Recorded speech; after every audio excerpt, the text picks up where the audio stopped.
Fala torcida que canta e vibra, uma excelente quarta-feira. Estamos aqui trazendo mais um vídeo no canal com essas últimas informações aí do Verdão, que está com bastidores fervendo na questão da Libra, né? Palmeiras e Flamengo, Leila Pereira e BAP, que é o presidente do Flamengo. Leila, na manhã desta quarta-feira, soltou uma nota dando uma indireta e respondendo o presidente do Flamengo. Além disso, mais informações aí dessa preparação do Palmeiras para o jogo importantíssimo sábado contra o Juventude pelo Brasileirão. Se inscreva no canal, deixa seu like, se quiser deixar a opinião de vocês aí nos comentários e vamos aí com o vídeo. Como são personagens grandes do futebol brasileiro, né? De um lado Leila Pereira, presidente do Palmeiras, do outro BAP, presidente do Flamengo, eles acabam protagonizando nessa guerra de retórica e de narrativas, porque são aí os presidentes, os mandatários de dois gigantes clubes porque são aí os presidentes, os mandatários de dois gigantes clubes do futebol brasileiro e porque se posicionam, né? Se posicionaram, então acabaram polarizando, né? Como a gente tem polarização em tudo, PVC, nisso também a gente viu. E esses dois estão na nossa enquete. A nossa enquete tem a ver com esses dois e pergunta diretamente, hein, quem é que tem razão nessa treta mesmo, nessa confusão envolvendo a Libra entre Leila e BAP. Na visão de alguns dos flamenguistas, BAP, presidente do Flamengo. Na visão de outros, é a Leila, presidente do Palmeiras. Ou os dois estão certos, porque cada um defende seus interesses, cada um defende seu lado, seu clube. Ou nenhum dos dois, isso não faz bem para o futebol brasileiro. O ideal seria que a gente chegasse, né, num consenso, num cenário em que todos remassem para o mesmo lado. Lucas Mussetti, para você, quem é que tem razão em todo esse imbróglio? Acho que tem muito de contexto, mas para dar uma resposta só a Leila, presidente do Palmeiras, porque eu acho que o Flamengo perde o seu argumento, perde sua razão.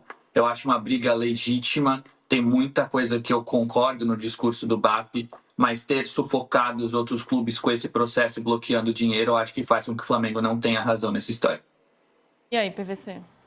Eu acho que nenhum dos dois, porque eu acho que a Leila também não tem razão. A Leila também está prejudicando o Palmeiras, ela não está ajudando o Palmeiras. E ela não está ajudando... Ela está prejudicando o Palmeiras? Eu acho que sim. Porque assim, o Eurico Miranda usou o Vasco como... Usou o protagonismo dele para fazer o Vasco ser o grande rival do Flamengo. É uma coisa que muita gente defende do Eurico. Eu vou falar bastante do Eurico hoje. Eu gosto muito do BAP. Eu acho o BAP um bom presidente. Mas tem questões que são do individualismo das decisões que... Não lembram, não é que lembro o Eurico, mas me faz comparar situações. Eu não acho que a Leila, eu não acho que esse protagonismo de Palmeiras contra Flamengo, numa briga que não é Palmeiras e Flamengo, eu acho que não faz bem para o Palmeiras. E eu também não concordo que quando você diz assim, mas o BAP está defendendo o Flamengo. Tá, mas o que se falava o tempo inteiro do Eurico, por isso daí a minha margem de lembrança, não é de comparação, é de lembrança. Uma vez o Eurico brigou comigo, feio, me ligou. Vou contar a história depois. Ele estava enlouquecido, porque eu disse assim, no programa de rádio. Dizem que o Eurico faz bem ao Vasco, mas faz mal ao futebol brasileiro. Ora, se ele faz mal ao futebol brasileiro, ele faz mal ao Vasco. Se o futebol brasileiro não crescia, o Vasco não crescia junto. E o BAP fez um pouco esse discurso ontem, né? Quando ele falou 1 mais 1 tem que ser igual a 3. 1 mais 1 sempre vai ser igual a 2. E o bolo, então, tem que crescer. Mas é a primeira vez que eu ouvi alguém da elite brasileira, desde Delfim Neto, que dizia que o bolo ia crescer para depois você dividir, foi a primeira vez que eu percebi alguém da elite brasileira dizer que o bolo vai crescer e nós vamos dividir junto. É a primeira vez. Desde Delfim Neto, no Milagre Econômico, em 72, 73, é a primeira vez que alguém fala que o bolo vai crescer e nós vamos dividir junto. Porque você sabe que o bolo do Brasil cresceu muito e o Brasil nunca dividiu o bolo. Não, pelo contrário, né? Cada vez menos ficaram com a maior parte do bolo e a maioria com uma parte Mas o muito bolo menor. do futebol brasileiro tem que crescer dividindo junto. Ele não vai crescer para depois a gente dividir.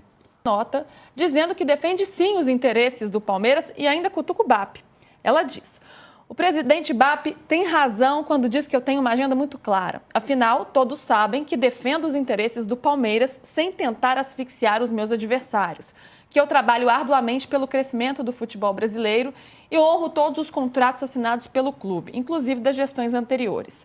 Quanto à insinuação do presidente BAP sobre o boato de que eu estou comprando o Vasco, ele pode ficar tranquilo. Eu não estou comprando o Vasco. Aliás, não estou comprando o Vasco e nem a Netflix, ela disse. E aí é uma provocação, que eu não sei se vocês vão se lembrar, mas o BAP deu uma declaração lá em 2014, quando ele ainda era presidente da Sky, e que ele falou, não somos concorrentes sobre a Netflix, mas daqui a pouco, se começarem a nos incomodar, a gente compra. Se incomodar a TV por assinatura, a gente compra a Netflix. Então a Leila lembrou desse episódio. E vai ter Flamengo e Palmeiras daqui a 20 dias. Daqui a 20 dias nada. Que dia é hoje? No dia 19. Hoje é dia 8? 7, 8? 11. Daqui a 10 dias, praticamente. E você vai levar uma discussão que não é esportiva para o lado esportivo. Vai apimentar ainda mais essa rivalidade em campo, num jogo que pode ter áreas de decisão aí do Campeonato Brasileiro. Que não é bom desse ponto de vista desses ânimos acirrados. Só é importante dizer do ponto de vista técnico. Não é verdade que os Menin executaram a dívida do Atlético. Pode ser verdade que eles tenham integralizado a dívida, ou seja, eles pegaram um pedaço da dívida que existia e usaram como garantia para a compra da SAF. Deste ponto de... Mas se a gente está sendo tão exato, a gente precisa ser exato. Não é verdade que os Menin executaram a dívida do Atlético, né? Para usar a palavra que Porque o BAP é uma pessoa preparada para dizer, e quando você diz executaram a dívida do Atlético, está errado. Sim. Tecnicamente está errado. Há um debate se eles enfraqueceram o clube e se beneficiaram disso para a compra da SAF. É um debate. Nesse ponto pode ser semelhante à possibilidade de compra do Vasco pela Crefisa, né? Porque a Crefisa fez um empréstimo, o Vasco fez uma concorrência, mas a gente sabe que a relação do Pedrinho com o seu Zé, que é o Lamáquia, Zé Roberto Lamáquia, é muito próxima, que o Zé Roberto Lamáquia fez um estudo sobre a possibilidade de comprar a SAF do Vasco, entendeu que não havia questão de segurança jurídica na época, em que havia disputa Vasco... O Lamáquia, né, para quem está por fora, é marido da Leila, mas não tem... Leila é presidente do Palmeiras e presidente da Crefisa. Mas o Lamáquia é o dono da Crefisa. Sim. E o Lamáquia tem uma relação próxima com o Pedrinho, a quem o Pedrinho chama de seu Zé, e o seu Zé fez um estudo de viabilidade para comprar a SAF do Vasco em 2023 e chegou à conclusão de que não queria aquele risco jurídico. Ninguém vai dizer isso desta maneira, mas foi isso que aconteceu, porque tinha uma disputa jurídica com a 777 Partners. E ele decidiu que não ia comprar. Hoje, o que acontece é, o Vasco fez uma concorrência para fazer o empréstimo de 80 milhões de reais. Esses 80 milhões de reais que a Crefisa empresta para o Vasco geram uma garantia de 20% das ações do Vasco. Há outros 31% das ações do Vasco que vão ficar na mão da 777 e que podem ser arrematadas daqui a 2 anos pela Crefisa.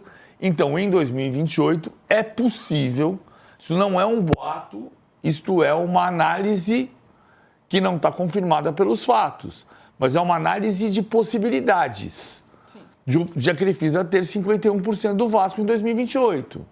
Em 2028, a Leila não será presidente do Palmeiras.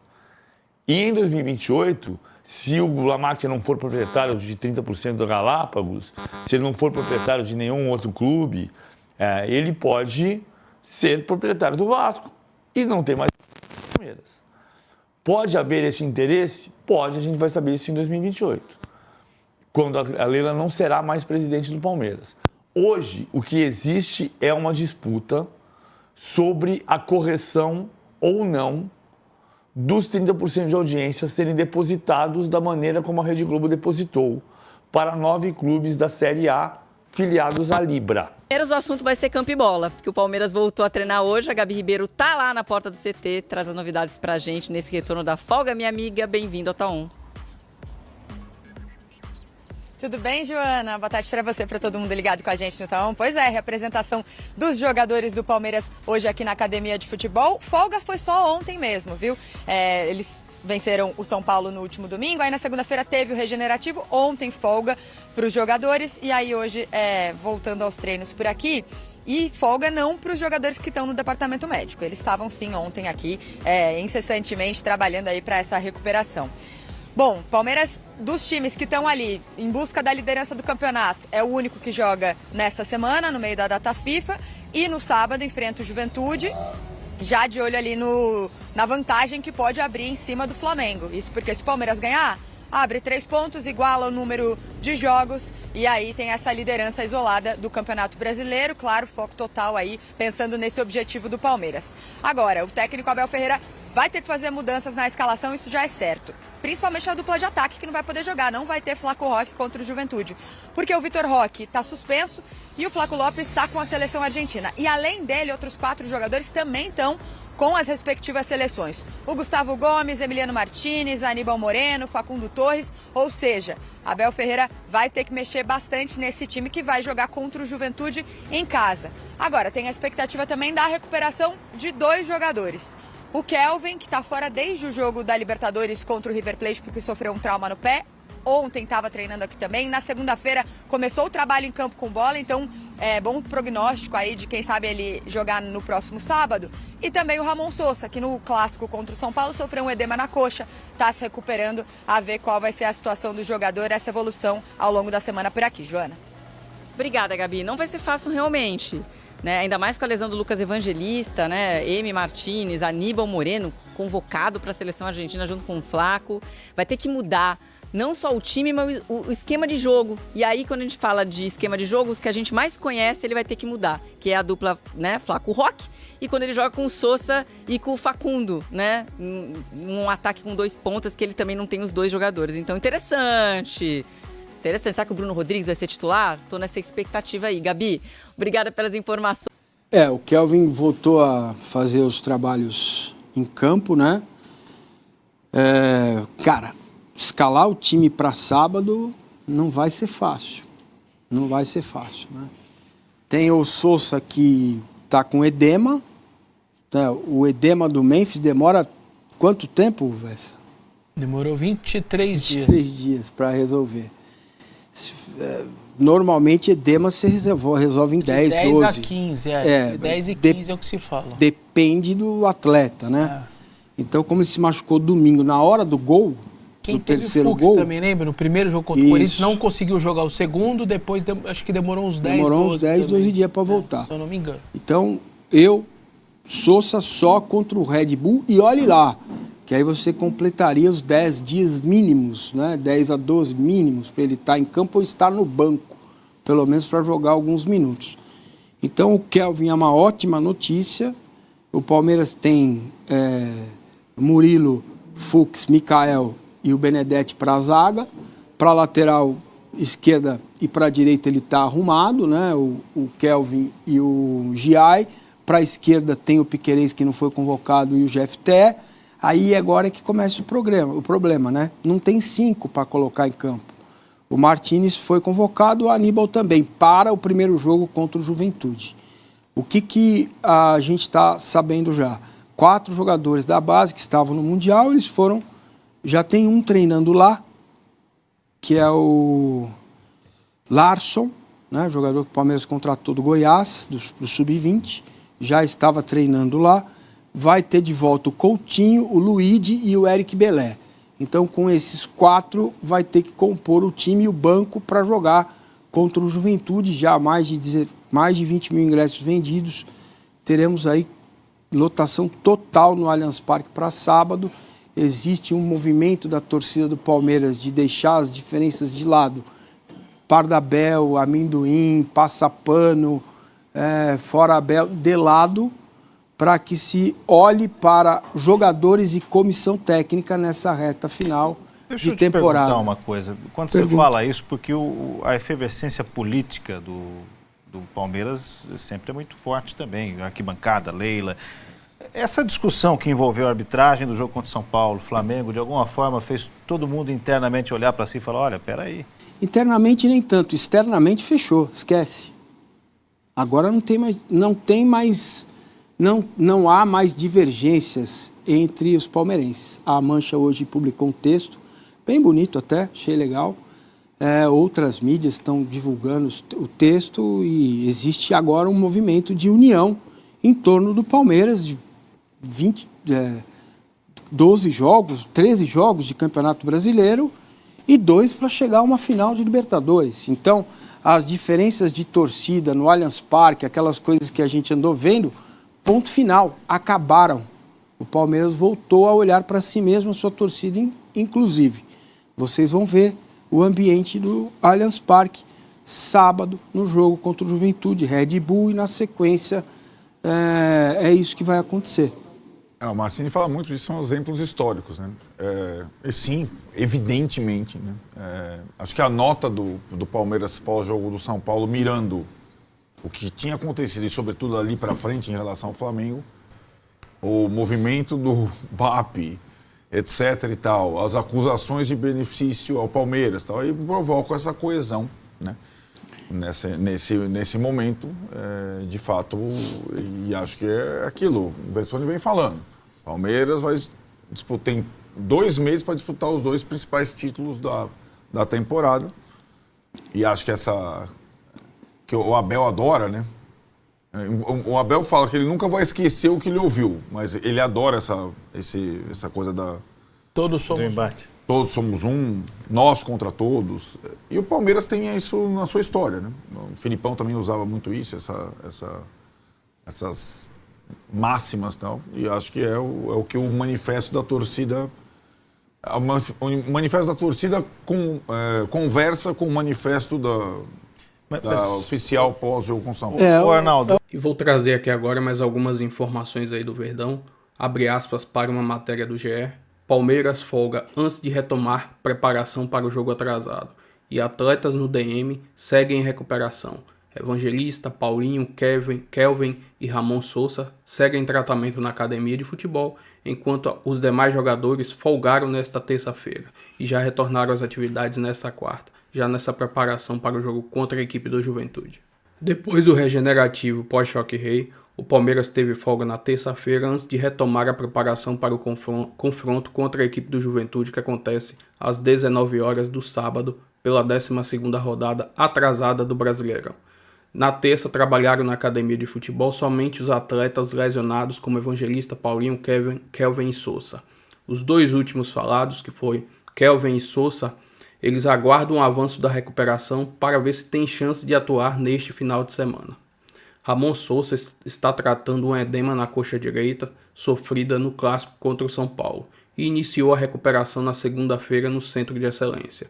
Ele estava inclusive convocado pela seleção paraguaia para os amistosos da data FIFA, mas ficou fora por causa do problema físico. Já Kelvin, por sua vez, tem sido desfalque por um trauma no pé e avançou na recuperação. Já os outros atletas se reapresentaram nesta quarta-feira para retornar os treinos visando o jogo importantíssimo contra o Juventude no final de semana. A escalação precisará ser modificada diante dos desfalques do time. Vitor Roque suspenso, Gustavo Gomes, Aníbal, Flaco, M. Martínez e Facundo convocados para suas respectivas seleções. Gomes e Martínez também cumprem suspensão nessa partida, voltando livre de cartões após o período de data FIFA. Enfim, só aí trazendo algumas informações aí do Verdão desse jogão importantíssimo contra o Juventude no sábado, que pode fazer o Palmeiras abrir 3 pontos de vantagem com 2 vitórias a mais em relação ao Flamengo. Enfim, se inscreva no canal, deixa seu like se quiserem deixar a opinião de vocês aí nos comentários e até o próximo vídeo. Avante palestra!